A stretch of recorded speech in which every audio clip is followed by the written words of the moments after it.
Chassidus, there's a concept. It's explained the difference between people who are, let's say, studying Gemara. They're just studying and they're trying to get an understanding of the topic, of the concept at hand. And then there's, pinpointing the halacha, really getting on target. So it says that elu ve'elu divrei elikim chayim, when people are trying to learn and understand, and they're learning pshat. There's many times different ways of learning pshat, and elu ve'elu divrei elikim chayim, especially speaking in the earlier generations. But then when it comes to actually passing, there's something called Hashem imay havai imay shahalacha kamaisai. That in order that it should be the actual halacha, a person needs a certain precision. Now it's interesting, I'm not going to get into the job of someone who paskins shilas, but often when someone paskins shilas, the halacha is like a moving target. Because you'll have two separate people, there's so many stories, I'm not even get into it, but there's many times you'll have a few people, they'll come ask the same question, and for each person it's a different answer. Because even though there's halacha, there's what it says in Shulchan Aruch, but then there's applying it to the person at hand, and for this person, you say it in a certain way. For a certain person, there's a certain detail which does exist or doesn't exist, and it's called a moving target. The fact of the matter is that even though most people are not Rabbanim, but everyone deals with this moving target issue, especially when it comes to judging others. We know you're not supposed to judge others, but the fact of the matter is that we have a lot of guidance in Torah about judging. I heard a word from somebody that in Pirkei Avos we have a lot of talk about Ein don yechidi elo echad and al todin es chavercha. There's a lot of things which speak about judgment, but most people, we just finished Tilchas Sanhedrin and Rambam, most people are not dayanim, most people are not judging. But nonetheless, we're always judging. With our eyes open, we're judging everything we see. We see something, there's an automatic thought, there's an automatic cast of judgment right away. Now, I just want to make a small point about this. There's people who say, when they come into a certain situation, they learn a certain inyan in Chassidus or in some Torah sefer, some, in a Gemara or a Medrash, and they say, this is a good way how to approach life. And when they're in a situation, so they'll have the default thought of whatever human thought comes into their mind, and then they'll say, no, I want to push it away with the Torah approach of how I should think of this situation. So it's important to realize that even though it's very, very good what the person's doing, but if the default thought is human and is judgmental on someone else, then there is what to work on. I used to have a bitachon group, a bitachon shir. We learned shar bitachon a couple of times, and letters and sichas from the Rebbe on the topic of bitachon. And I was talking to one of the people who came to the shir, and all the talk was putting the thoughts that shar bitachon talks about, putting those thoughts, talking about them. That's what the whole discussion was about, talking about those thoughts, talking about those perspectives. And the real answer, obviously you can't, not necessarily can you tell this to the person in the face, but the real answer to that is, what's the default thought? When the moment of challenge happens, what's the default?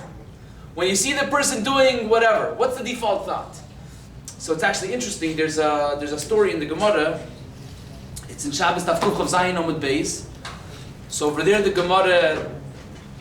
Gemara talks about on Kuf Chav Zayin Amud Aleph, the Gemara says that Amar Rav Asi, Amar Rav Yechanan, Shisha Dvarim Adam Eichel Perisein Belam Hazev, Akeren Kayem Es Leilam Haba, and the last one is Adon Es Chavere Lekav Schus. And then on the next page on Amud Beis, the Gemara says, Tanur Rabbanan, basically says a story. Adon Es Chavere Lekav Schus, Don in Oisei Lekav Schus, and it says a whole story. I'm not going to go through the whole thing right now, but you can look up the story. It's the third line, the second line from the top of Kuf Chav Zayin Amud Beis at Shabbos. And basically, a person went from the Galil, he went down to the Darim, he needed a job, he needed money, and he worked, he hired himself out to a person in the south of Eretz Yisrael. And it says over here, it was for 3 years, came Erev Yom Kippur, and he said, I want to go home to my family now. And on Erev Yom Kippur he said this, and he said, pay me. So he says, can you give me money? He said, no. And then he said, give me peiros, fruit. He said, I don't have. He said, give me karka, land. He said, I don't have. He said, give me an animal. He said, I don't have. He said, give me bedding. He said, I don't have, so he took his backpack and he went. He was obviously not so happy. But later, after Yom Tiv, the person came. He came with 3 donkeys full of food, and he came with the paycheck. And he said, when they were done eating, he said, when I told you I don't have any money, what were you thinking?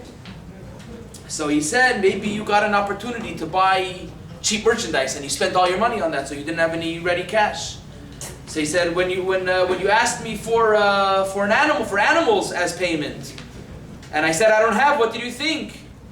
What were you chayshad me? So he said, maybe they were rented out to other people. And they said same thing when it came to giving me land as payment, and I said I didn't have, what did you think? So he said, maybe you had other people working on the land that they take a percentage. And when I said that I don't have any paydays, what did you think? Maybe you didn't give meiser from them yet, and so on and so forth. And he said, basically, you were dan mi lekavschus, you were right, all the things that you said. And the last thing was that he was makdish everything l'shamayim, and he said, and he gave him, and he said, Hashem should be dan you lekavschus. He gave him his payment, and that was that. But the question is that imagine someone. It's a good example. This actual Gemara is a good example. There's other examples in the Gemara where the question was to be dan someone lekavschus, but then it didn't really affect anybody. It was like, okay, I see someone doing something, and are they doing something wrong or not? But here, it actually affected someone. And still he was expected to judge him favorably. Still the person who was being negatively affected, so to speak, was expected to judge the person who owed him money favorably. So this is a real challenge. This is a real challenge. But it's not just that. Because the fact, like we said before, even though we're not supposed to be judgmental, and we're Chabad, we're never judgmental, right? We're so nice, we smile at everybody. But the fact is that we're constantly, our default thought is judging people. It's interesting, you see people, they'll smile at everybody, but then when you talk to them behind closed doors, hey, you saw what he did. It's a big challenge to actually be done lekavschus.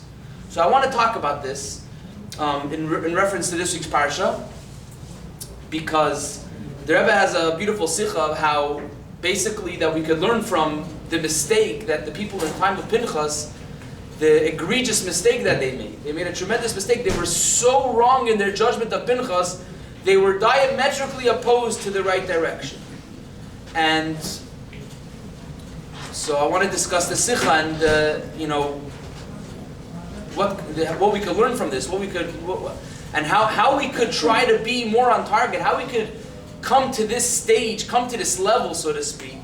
How a person could work. There's many ways to work on the person's self to become the default thought should be nicer towards people. But just based on the Sicha and on a basic level, just to realize that not to judge people just based on what we see, based on what we think. And it's very interesting, we're going to see that the way how the Shvatim judged Pinchas, they had a whole cheshbon. Everything was Eiske cheshbon. Everything was calculated. It was beautiful. But they were totally wrong. Their whole calculation was off. So let's see it. So in the first pasuk, the second pasuk of the parsha, the first Rashi, the pasuk says, Pinchas ben Elazar ben Aaron HaKohen, Hashem told Moshe that Pinchas, the son of Elazar, the son of Aaron, he gives his yichus after he already gave his yichus already in last week's parsha. Because in last week's parsha it says, Vayar Pinchas ben Elazar ben Aaron HaKohen. He saw what was going on and he took a spear and he went to action. But then in this week's parsha, again gives his yichus, and Hashem says he took away my anger because Hashem was angry at Yidden Kaviyachol, and because of Pinchas, Hashem didn't destroy the Yidden. So Rashi right away takes so to speak issue with the words Pinchas ben Elazar ben Aaron HaKohen. Why is Pinchas why is his yichus being given? Why is he giving? We already know who they are, and Torah doesn't say any extra words. So Rashi explains as follows. We'll read it inside. The Shvatim were embarrassing, degrading him. Did you see this Ben Puti? What's a Ben Puti? Did you see this Ben Puti, that his father's mother fattened calves for Avodah Zarah, which simply means he fattened them to slaughter them for Avodah Zarah. This person, this Ben Puti,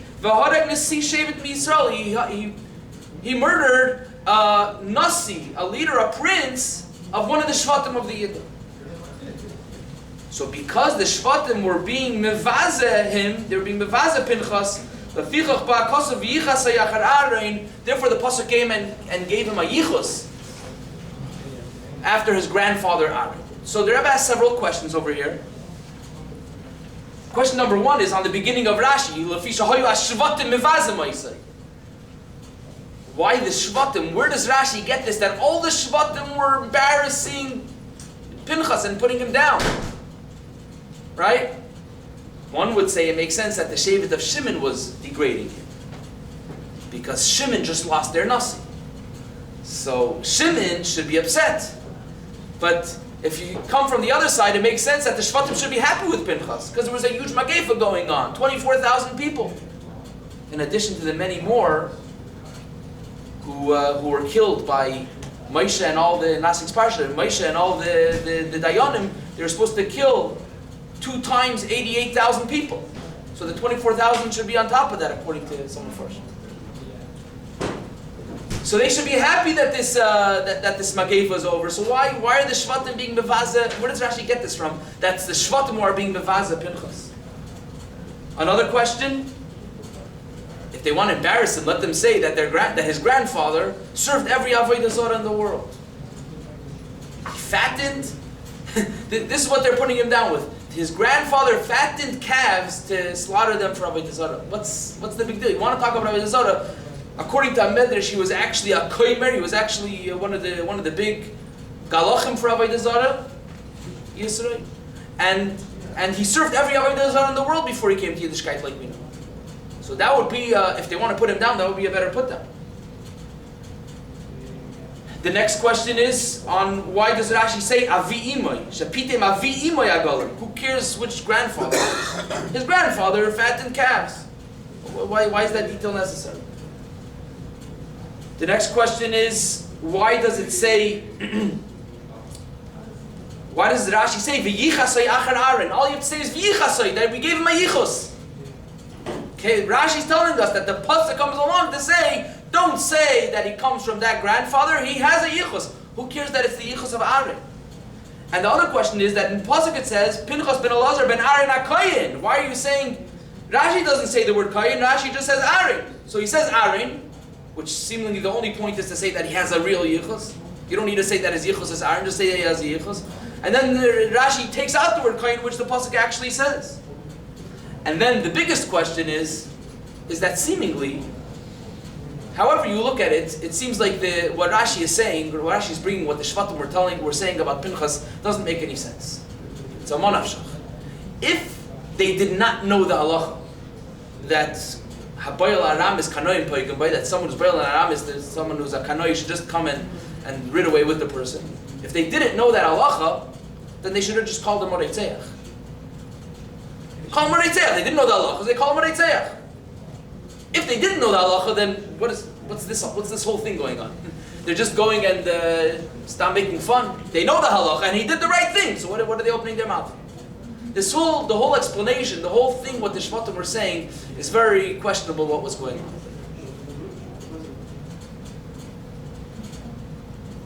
It's interesting because you see when it comes political, when people lose the Abbas Yisrael, etc. It has nothing to do with right and wrong. It doesn't have to do with just people look to give a little shtech.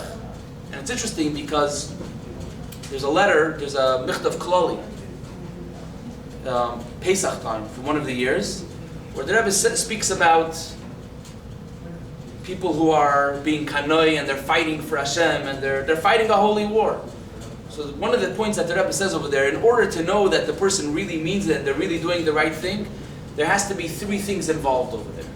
It has to be basically the 3 things which by which Yidden are known. By Shonim, Rachmanim, and Goyim Lechasadim.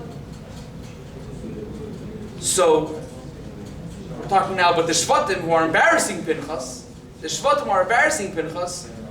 The question is, was there that aspect, was there that concept? So the Rebbe says as follows. To explain this Rashi, the Rebbe says one simple thing. The Rebbe says that the starting point from what was going on over here was that the people who were cursing out Pinchas, they were making fun of him, they were degrading him, they were putting him down. They were standing up for the kavod of Moshe Rabbeinu and all the Yidden. That's what it says in last week's parsha. It says that V'hine ish mibnei Yisrael ba le'einei Moshe u'le'einei kol hadas b'nei Yisrael. Zimri, the Nasi of Shimon, came with a shaila to Moshe Rabbeinu and to kol hadas b'nei Yisrael. Comes along a little Pinchas, Pinchas comes along, and he takes action. If Moshe Rabbeinu is asked the question, who are you to come in and start making action and start doing your own things? So it's an embarrassment to him. It's a put down to Moshe Rabbeinu Kaviyachol. It's a put down to Kol Hadas B'nai Yisrael. All the Yidden were embarrassed, were put down over here because everyone was asked something, and they knew the halacha, they forgot the halacha. Comes along Pinchas and he takes everything in his hands.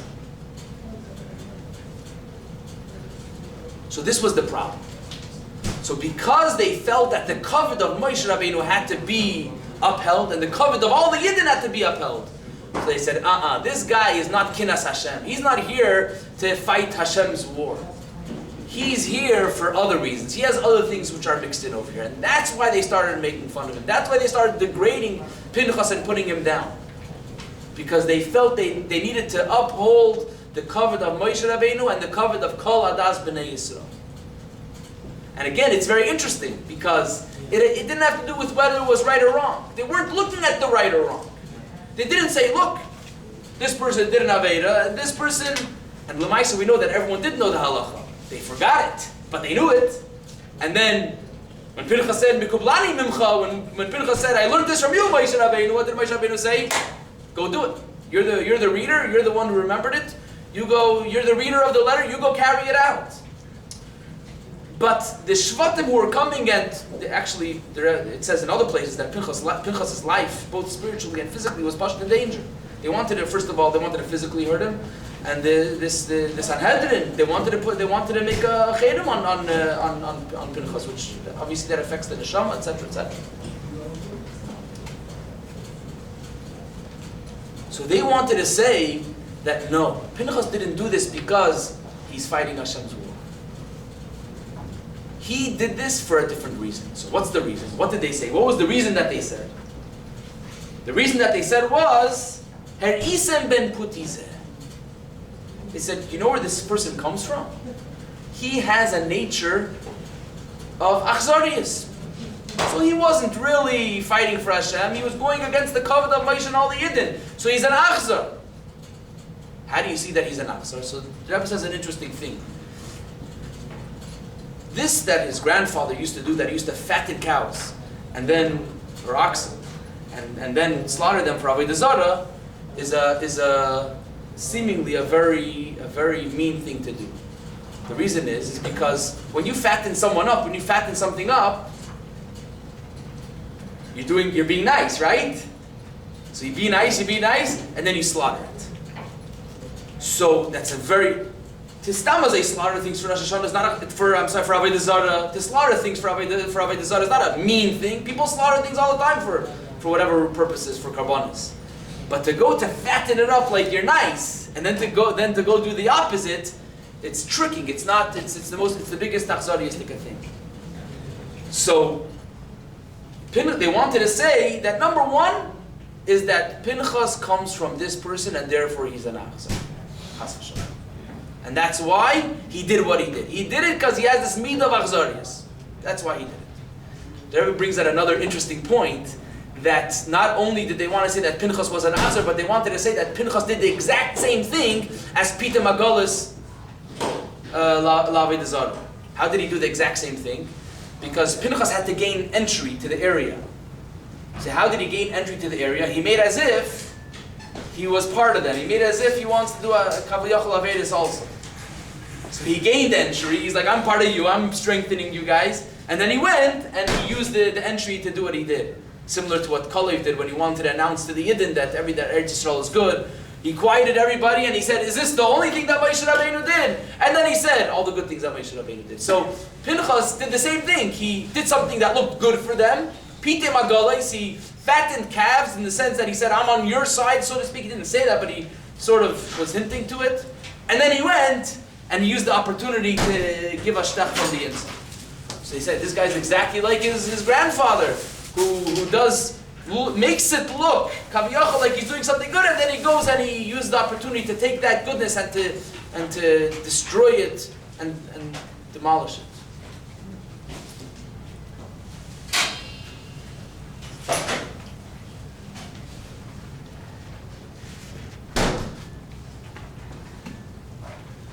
So then comes on along the next question, the next part of Rashi. That Rashi says, and he killed this person who is a Ben Puti, this person who's an Achzar, who they're calling him an Achzar, he killed a Nasi Yisrael. So the Rebbe asks, what's the difference if he killed a Nasi Yisrael? Why does killing a Nasi add to the situation over here? So the Rebbe says as follows, that what was the whole purpose? What was the Nasi doing at that time? He was trying to help his Shevet. He was trying to stick up for them, right? We have in last week's Parshas that they came to Zimri and they said, we're going to all be killed. Do something for us. So what did he do? He did his action in order to show them, in order to put them in a good light, to say, you guys are good, you guys are amazing. So they wanted to show that Pinchas is such an achzar that he killed someone who's trying to do kindness. He killed someone who's doing his job. His job is to do all goodness, to take care of his shevet. And like the Rebbe quotes from Rashi in Parshas Masay that each Nasi used to make a little canal that the water should be able to get to them. So the Nasi took care of the needs of his shevet. And here comes Pinchas and takes out a person who's trying to help his shevet. It brings out his achzarius even more. And then you could say even further that an achzari is like a person who's the person who he hates the most. The person who he hates the most is a ish chesed. That's the person who gets him going the most from anyone else. So they had a whole cheshbon built up over here. That it's in his blood, it's in his nature, and this is just who he is, and look who he killed, and they had everything figured out, the whole calculation figured out that Pinchas is an Achzar, Chas v'Shalom, and this is the reason why he did what he did. He didn't do it as Kinas Hashem Tzvayis, he did it as an act of his nature to be brutal. So then you're going to ask, the obvious question is, he has another grandfather Aaron, and Aaron is a Isha Chesed. So to this they answered, no, it's Avi Imai, because one of the questions we asked is, why does it say Avi Imai? Why does it say, who cares which grandfather it was? He had a grandfather who did it. Why Avi Imai? So they were trying to prove that, they wanted to prove that he is really from this grandfather, not from this kind grandfather. Pinchas really comes from the grandfather who is Pita Magolis Laved Azara. He is not from the grandfather that from Aaron who's a Isha Chesed. How? So he said it's Avi Imai. The simple cheshbon is that his mother came from that father. Ish Mazriya Tchila Yeledes Nekeva. So therefore his mother comes from the Teva, from the nature of that grandfather. And Isha Mazras Tchila Yeledes Zachar. So he comes from the nature of the mother. So he comes from the mother, and the mother comes from the father. The nature got passed down, father to daughter to son, according to the rules of Ish Mazriya Tchila, Isha Mazras Tchila. And this is how we have this nature of a person who's Achzar. So they had everything figured out, the calculation was locked in place, and they said, we have to go after this person because he did a terrible thing. So that was their point. The point was, they were sticking up for the kavod of Moshe and the Yidden, and that's why they were putting him down, and that's based on that they wanted to take action. To this Hashem came along and said, not at all. None of this is true, none of this is correct. Hashem came along and said, "Vayidaber Hashem al Moshe leimar, Pinchas ben Elazar ben Aaron Akayim." What does this mean? It means that, as Rashi says it, that the yichus of Pinchas is Aaron, number one. Elazar is not enough, even though Elazar was a very great person. His father was a Skan Kohen Gadol, and he was already, at that time, in the time of that thing, he was already, that story in Shittim, he was already the Kohen Gadol. But nonetheless, it's not enough. Because the person who was known for his chesed was Aaron HaKohen. Aaron HaKohen is the one who was known for his Oyev Shalom, Reidev Shalom, Oyev Sabriyais. He was the person who pursued kindness. And the message is from the Eibishter that Pinchas is a person who's pursuing kindness and peace. Peace between Yidden and peace between Yidden and Hashem. Hashem said, Bekana iskinasi b'seichav. Hashem was so upset. But no, Pinchas came along and made peace between the Yidden and Hashem by stopping the Mageva, by stopping the Avera and stopping the Mageva. And that's why his Yichus is after Aaron. And the point is not, like Rashi doesn't add in the word Aaron HaKohen, he just says the word Aaron. Because even though Aaron was a Kohen, it's a fact and the Pasuk says it, but the main point over here is that he's the son of Aaron. He's the grandson of Aaron. The fact that he has that nature, we're talking about a nature over here. And the Rebbe say that the Eibishter was implementing, was putting in place that his nature is a nature of chesed, not a nature of achzarius. I don't want to confuse it, but the Rebbe parenthetically puts in that there could have been another option. Like the question we asked before, one of the questions were, why are they saying that Pinchas is a grandson of someone who fattened calves? Let's say he's a grandson of a person who served every Avodah Zarah, every idol in the world, and he was a komer for Avodah Zarah. He was one of the. Why don't we say that? And then the word kohen would fit in perfect. Why? Because Hashem is answering that he's not like his grandfather who served every Avodah Zarah and was a komer for Avodah Zarah. Rather, he's like a kohen who's totally given over to Hashem. But the Rebbe says that we can't say this. We can't say this pshat. Because number one, Avodah Zarah, you can't say that the Shvatim were saying that the problem was that his grandfather served every Avodah Zarah. Because Avodah Zarah has to do with opinions, deis, opinions. And opinions don't get passed down, as the Rebbe says, through generations. Nature, achzarius or chesed, that gets passed down. But opinions, if a person has such an opinion, it doesn't mean that his son or grandson will have the same opinion. That's number one. Number two is that you have to say that it was dafke, that if you're going to say that, then you can't say Aaron. You can't say Aaron in the pasuk. You can't say Aaron. If you're going to say that the Shvatim were cursing him out, that his grandfather served every Avodah Zarah in the world, then you can't say Aaron in the pasuk. Why not? Because Aaron himself had a connection with Avodah Zarah by the Egel. So it can't be that the time of the Shvatim was that he served every Avodah Zarah in the world, or that he had a connection with Avodah Zarah, because then Aaron wouldn't be able to be part of the Yichus, and Aaron is part of the Yichus as we see in the Pasuk. Al Kaponim, to sum up where we have till now, is that the Shvatim, all the Shvatim, one of the questions were why all the Shvatim? Yes, all the Shvatim were upset because Pinchas sort of put down the covet of all of the Yidden, Moshe Rabbeinu and all of the Yidden. So all the Shvatim came here against Pinchas. And we also know why. We're not upset. We also know why they weren't putting him down about serving all of the Avodah Zarahs, because the whole point was the Achzarias.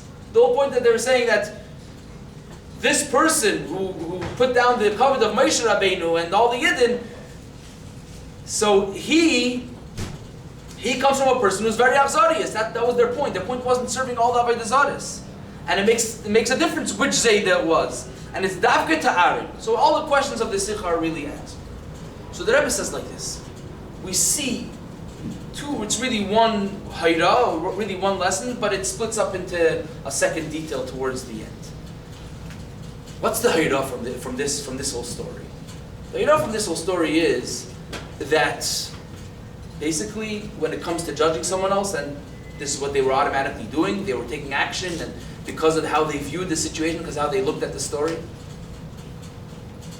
We'll see in a second, we'll speak soon how the Parshas to avoid this, but the Nekuda is that they were wrong from one extreme to the other extreme.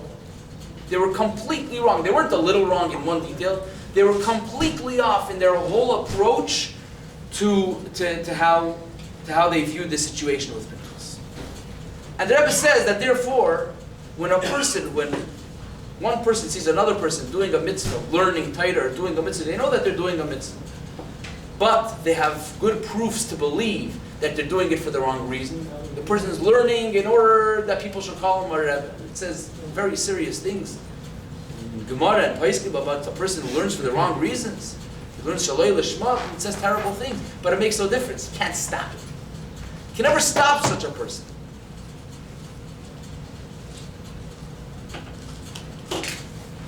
One of the Talmidei HaMagid, Reb Shlomo Karliner, wanted to live in the same vicinity, in the same. Basically, after the Magid was nostalgic, they split up the whole Russia and the Eastern Europe over there. They split it up amongst the Talmidei HaMagid that each one should have a basically spread Chassidus, spread the Titus of the Magid in his area, in his sort of. They were shluchim, each one with his own country, with his own area, his own locale. So there was a lot of persecution, we know, from those who opposed Chassidus at the time. And Reb Shlomo Karliner wanted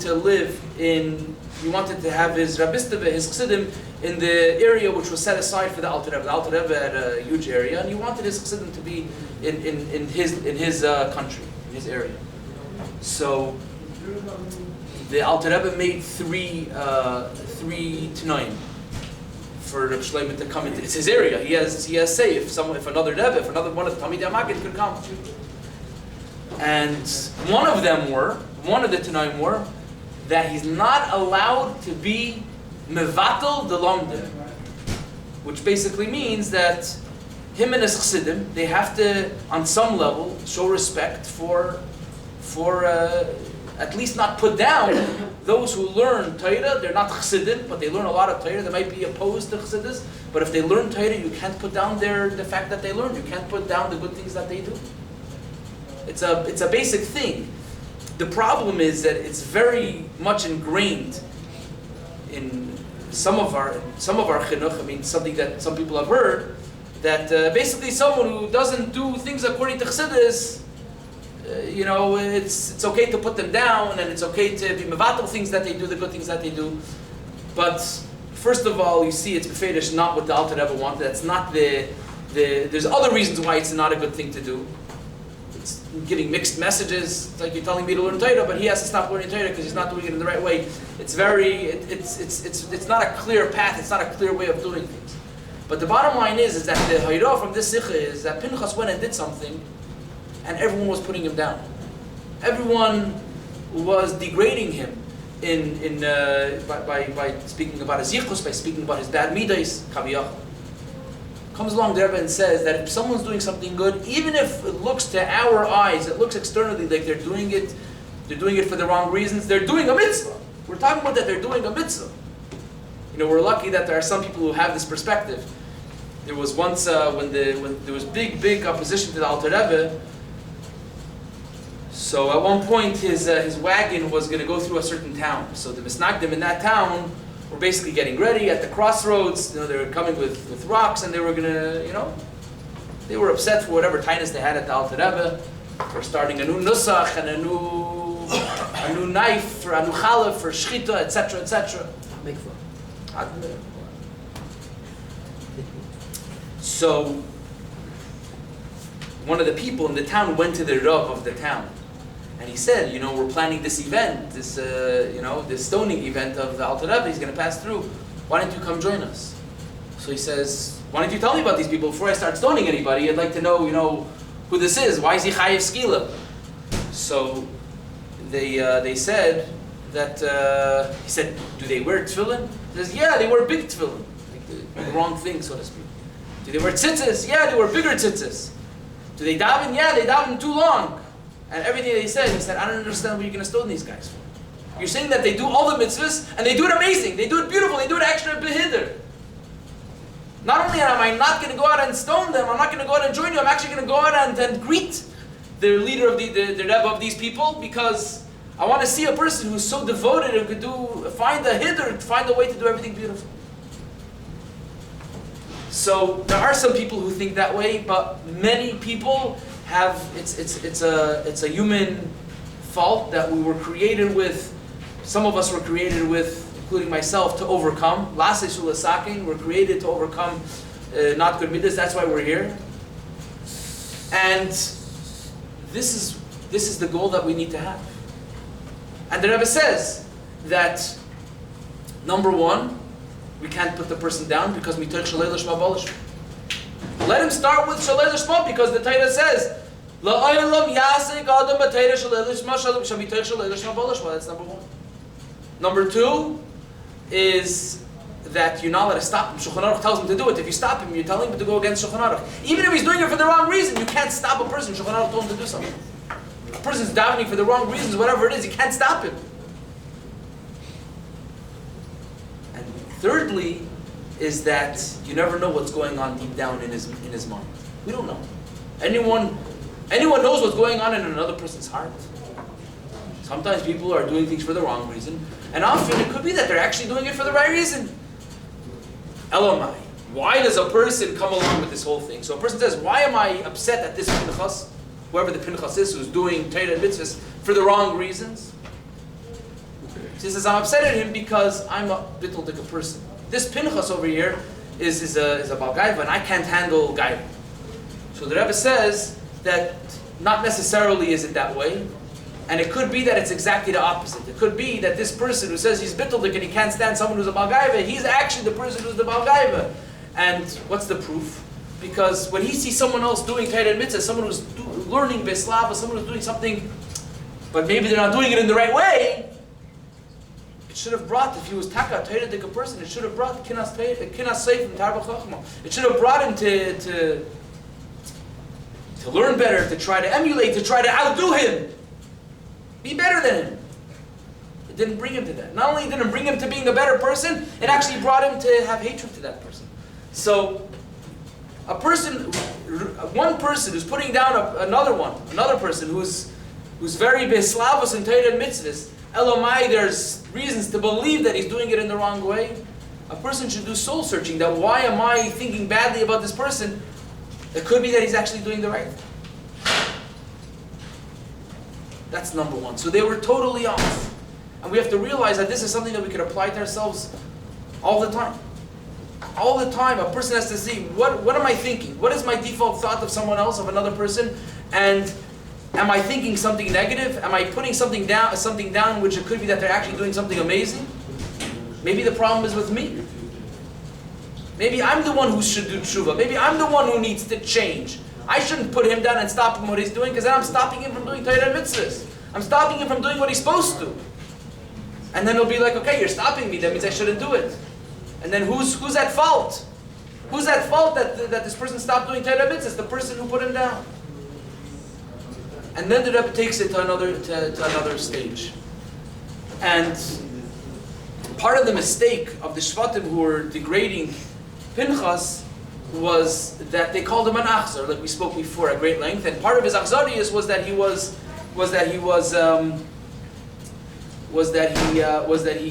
killed a isha chesed, a nasi, a person who was there to do good things.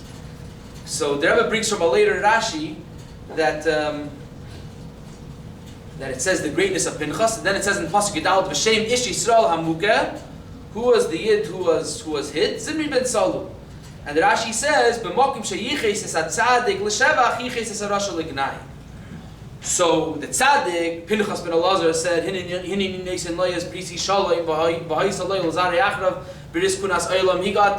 He got an amazing yichus. Pinchas ben Elazar ben Aaron HaKohen, and an amazing schar. So what was the yichus of Zimri? Nesi base of Lashemayni. Wherever we give the yichus for the tzaddik to shevach, to praise, we give also a yichus for the rasha for the opposite of praise. So what was his yichus? Nesi base of Lashemayni. So the question is, what kind of yichus is that? Nesi base of Lashemayni. So the Rebbe points out that Nesi base of Lashemayni, Shevet Shimon, was known in Parshas Bereishis, in Parshas Vayechi, in Chumash Bereishis, that Shimon was Klei Chamos Mechere Seyev. They were people of Klei Chamos. And the Rebbe basically brings out that not only was this Nesi Beis Av not a kind person, but actually he was exactly the opposite. How how is this? How is he being the opposite of kindness? How was Zimri doing the opposite of kindness? So, what happened? The Yidden in his Shevet came to him and they said, we're in trouble. We didn't have Aveda and we're in big trouble.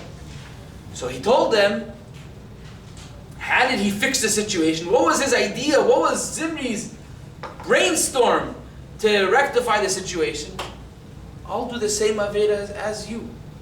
I'll give you a stempel, I'll give you a stamp, I'll give you a hechsher on your Aveda.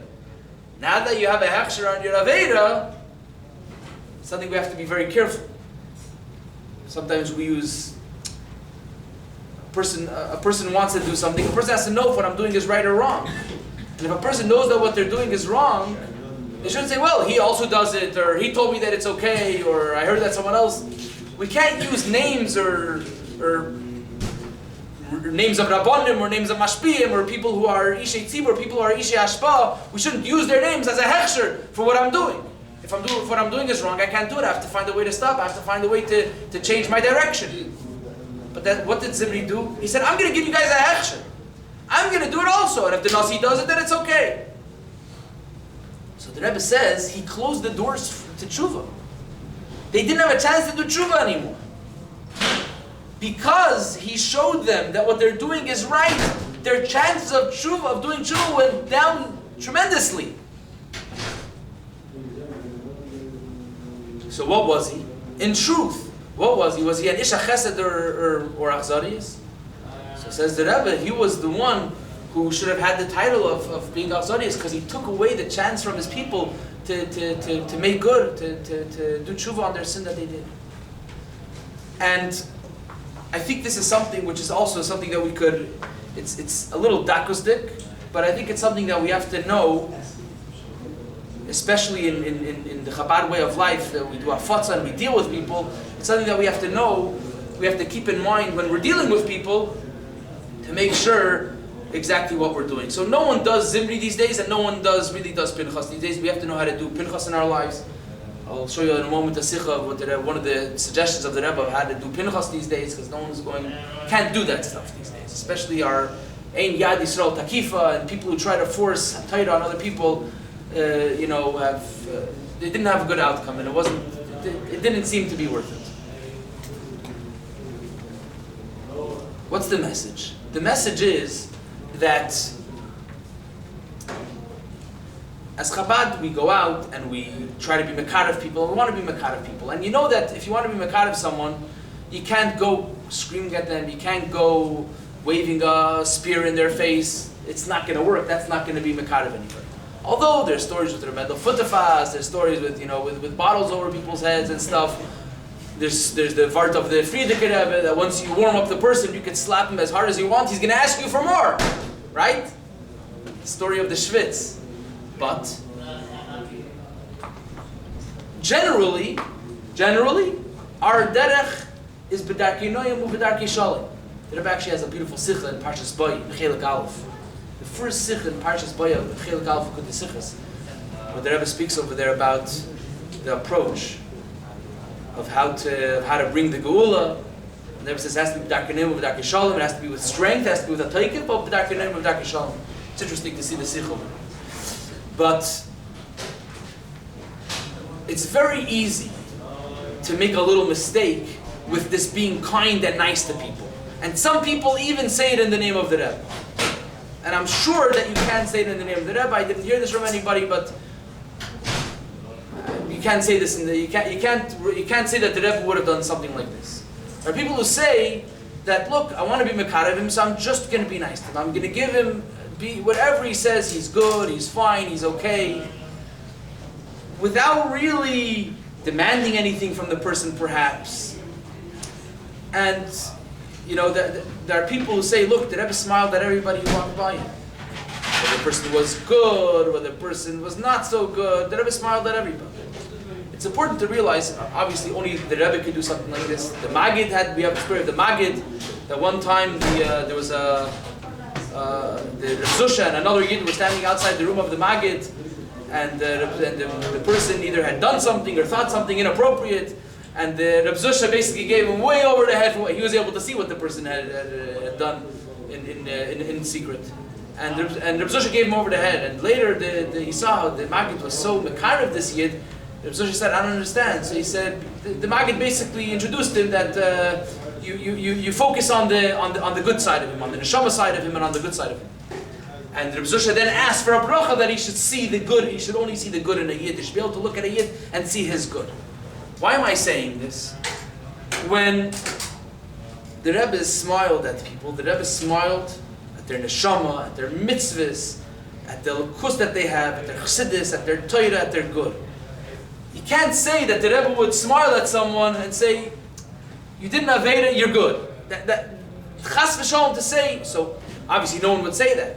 But if I have ashpa on someone, and I want to learn from the Rebbe how to be nice to people, and I want to learn from the Rebbe how to be mekar of people with darkei noyam and shalom and chesed, etc., etc., I have to make sure that there should be a fine line. When I'm smiling, when I'm encouraging the person, you're a good person, you did this mitzvah. And by the way, the Rebbe not only smiled at people, the Rebbe demanded from people. You see the Vedas, the Rebbe always demanded from people, always demanded more, even when he gave that encouraging smile.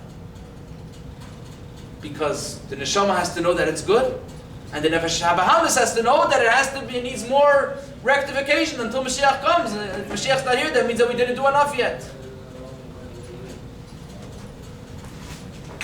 And this is very important. You can get much, much further with being mekarev someone. It's hard. It's a very fine line. It's a very, very fine line. But the point has to be made that we're encouraging their goodness. Every Yid has goodness. Malay mitzvahs kareem, and everyone is always malay mitzvahs. Everyone has good things that are going on by them. That's what we're encouraging. We're encouraging their good. We're not just saying you're fine, whatever you just did. You just drove to shul, amazing. I've heard of stories success stories, where a person said, look, next week don't turn on the audio when you're coming. So he demanded from him. He didn't say you're good you're good even though you came in a car. He demanded of him. He said, it's good that you're here, and next week don't turn on the audio. Which is very interesting. It's brilliant. And eventually this guy became totally from and was walking to shul. The point is that we have to be it's a very fine line. We could just say, you're good and great and wonderful, just come and you have a rabbi now and that's it. Life is good. You have a rabbi, I have a parnasa, it's good. It's very, very scary because then actually it's very hard to see the person actually grow in their Yiddishkeit. And the person who's trying to Mashpia Yiddishkeit, often they're also a mushpa from the other person and it doesn't go. But when a person is strong on focusing, we're here on Torah and mitzvahs. We don't want to be a shutef, a partner to any sins. Zimri was a partner in sins. Now, no one is Zimri, but we don't want to be even in the smallest sense a partner in sins. So we want to give the encouragement and the chesed, and that's the way to go. But we have to make sure that chesed will never make them feel that, I could drive. It should make the smile should make them come closer, not further, and we shouldn't have a part in their sinera.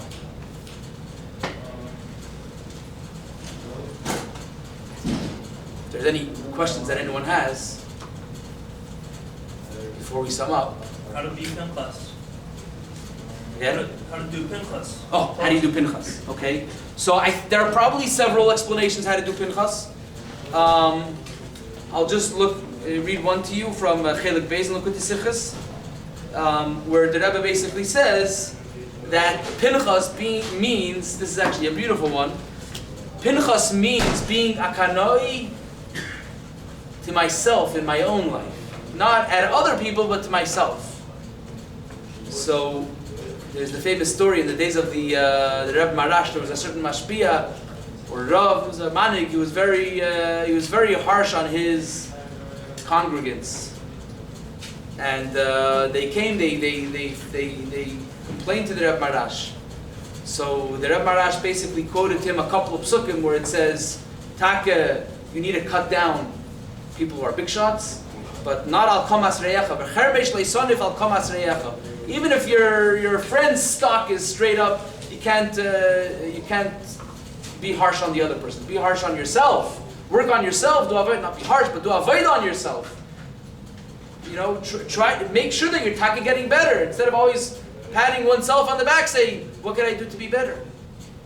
So what's interesting is, before I read you inside, is that it turns out that when a person works on themselves, often that has a big effect on people around them, without even looking at it. There's a lot of evidence about this, and one of the sources for this is in the fact that Parshas, that Dafke Yitzchak Avinu, the Parsha that starts speaking about Yitzchak, is called Parshas Toilus, the Sicha of the Rebbe. And the question is asked that Yitzchak didn't go out, so to speak, and do Mifsayim. We know the difference between Avram and Yitzchak. Avram went out and traveled. Vayisa Avram. Yitzchak stayed at home. He was a Oilot Mima. He stayed in Eretz Yisrael. He learned Gemara, Paiskim, Mefarshim, Zayar, Medrash. He didn't go out. So why is Eile Toilus Yitzchak ben Avram? Yitzchak's Parsha is called Toilus. And Toilus means that he had Bali Tshuva and real Bali Tshuva. So the Rebbe says a beautiful thing. The Rebbe says that Avram's Bali Tshuva were not permanent.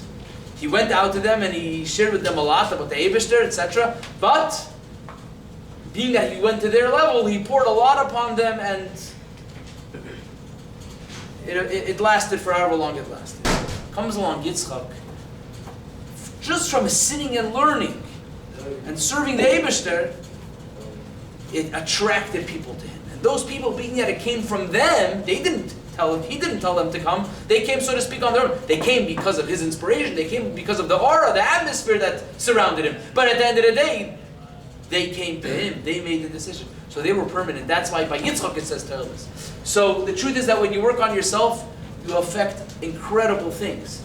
You're not going to be the big guy doing all the pulas and with your face all over the news. But the outcome, the permanence, will be tremendous. And a lot of people will tell you that it wasn't the speeches. It was they watched the person themselves. That's what grabbed them. It wasn't because the guy was a golden itzung. It wasn't because he was such an orator. It wasn't so inspirational. His jokes, he killed every joke he said. But you look at the guy, you look at how he davens, you look at how he learns. I melted. I couldn't be anything else other than emulating him. That is the most powerful. So, in a sense, if we're Pinchas, if we're Kanoi on ourselves, mind if I read this, then I'll take a question. So, the Rav von dem in unser Dort zu alle junge Leid is, als die darf nicht machen kein Cheshbonis. Als der Kanton und jene Kanton, a person shouldn't make Cheshbonis, he should basically do like Pinchas. I'll skip to the next paragraph. Und Mesiris Nefesh is, wie der Rebbe hat gesagt, Mesiris Nefesh meint nicht Arif gehen auf ein Dach und herabwerfen sich Chas Hashem. Doesn't mean going on a... Mesiris Nefesh doesn't mean to go up to the roof Chas Hashem and throw oneself off. Mesiris Nefesh darf sein on a Rash und on a Tumul, warum lebe Rash Hashem? Es darf sein Mesiris Nefesh in alle Peulis von tägliche Leben. All the Peulis of day-to-day life, that's where it has to be Mesiris Nefesh. He brings a pasuk from Yeshaya. Oitem oznai, to shut the ears when people are talking politics around me of what's going on. Close the ears, I don't listen, I'm not getting involved. It's the Yetzer Hara who wants me to get involved. I am not getting involved. And then he continues with another couple of words that many people don't think Chassidus talks about. But apparently Chassidus talks many times about it. In Parshas Chukas we had it a few times, and Parshas Pinchas in the Kutei we have it a few times. The pasuk says, V'oitem einav. I don't know if this is a correct diuk, but it doesn't say V'soiger einav. Soiger einav would be like this, just to close the eyes. Oitem einav means to close the eyes very tight, to shut the eyes. That's what Oitem einav means. Agav, there's another pasuk. I forget where in Nach it is. It's called the T'hoirei Nayim Meir Oispera, not Oitem einav Oispera. But that's talking about the Eibishter or Tzadikim al Yoinim who are like the Eibishter. In the Maimer in Erdana, in Parshas Vayera, in Torah so he speaks that the Eibishter in the level of Das Elyon doesn't see any bad down here. T'hoirei Nayim Meir Oispera doesn't see anything. T'hoirei Nayim doesn't see anything bad. But human beings need to do Oitzan Einav Meir Oispera. And Chassidus talks about it. Enough times that we're able to do it, we're allowed to do it. That's where we have to be Pinchas. Not nispol from what anyone says. I don't care if people will laugh at me. But it has to be Pinchas Mesiras Nefesh. One individual says, I'm having in my day-to-day life, I'm doing Mesiras Nefesh to be how the Eibishter wants. I'm going to go all out. That's what Mesiras Nefesh, all out. But only on myself. And no one has to know about it. It can be quiet, shash, to do it.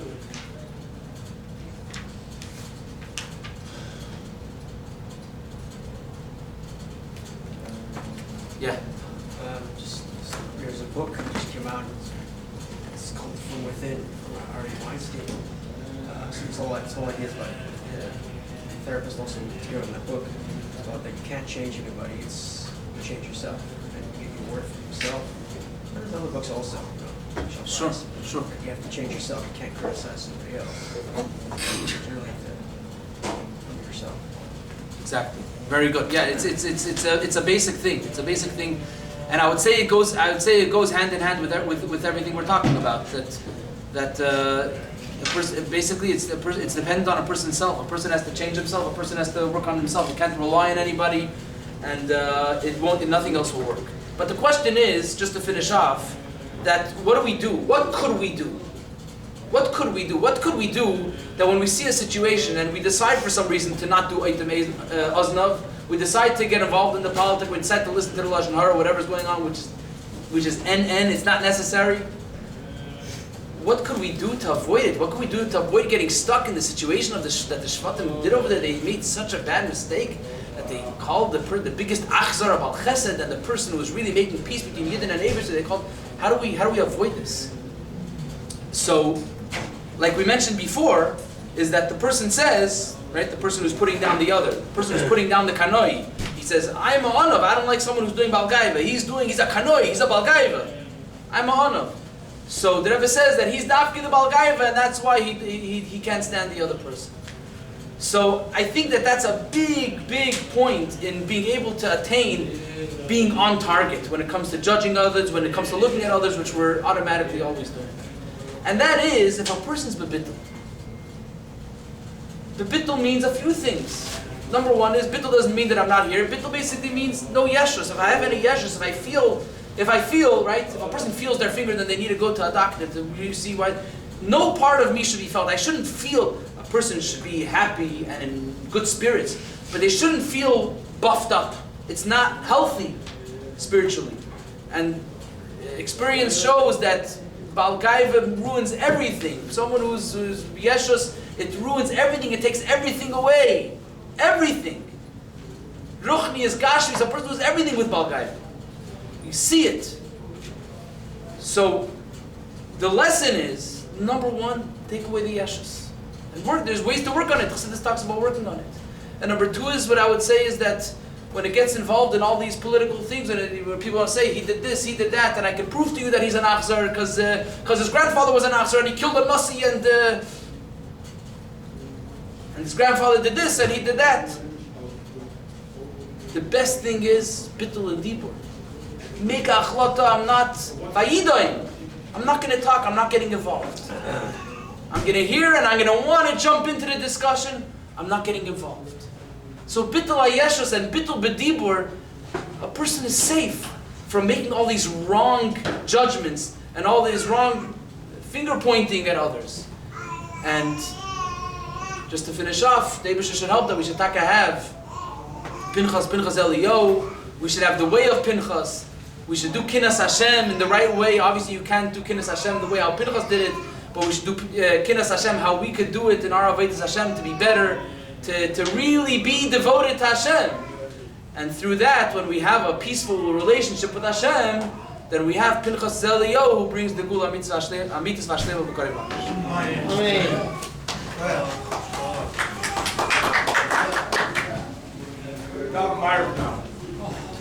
Amen.